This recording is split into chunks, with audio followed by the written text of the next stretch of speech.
mesa administrativa, senhor diretor, queridos alunos, colegas, familiares e amigos. Primeiramente, gostaria de falar que após o susto que vocês me deram por ser escolhido para NIFO, pude sentir um grande privilégio como representante dessa turma por esse momento especial. Ao ser solicitado para falar algo nesta noite, me forcei a pensar na turma desde o começo do ano, aluno por aluno, grupo por grupo. As histórias que tenho para contar não são muitas, mas lembro de um trio que prometeu durante um ano um presente para um professor. Ele ainda está esperando. Eu quero falar sobre os futebols que a gente jogou futebol. Tem o futebol que a gente jogou fora de sala e dentro de sala.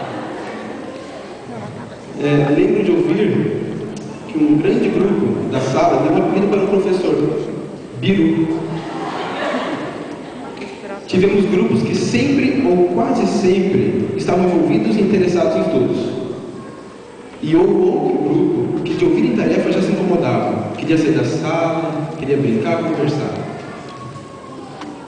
Jimmy, levanta, irmão urso. Isa, ajoelha.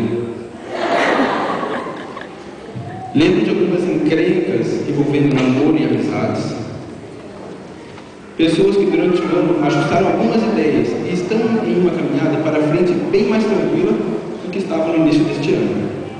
Certamente todos nós estamos em uma fase de crescimento, estamos em um mesmo barco e Deus nos dá o tempo que for preciso para que cada um aqui se desenvolva no que for necessário e na hora certa.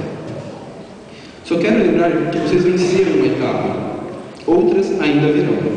Podem ter certeza que estarei torcendo para que vocês continuem nesse caminho que, com esforço, dedicação e a dependência de Deus, farão com que a chegada se torne um sucesso. Só vou pedir que não esqueçam dessas últimas palavras. Ninguém é uma ilha. Ninguém consegue viver sozinho. Então, em toda a tua história, lembre de contar com um amigo. Que Deus possa estar guiando cada um aqui e que nessa nova fase de vida vocês fazem a diferença.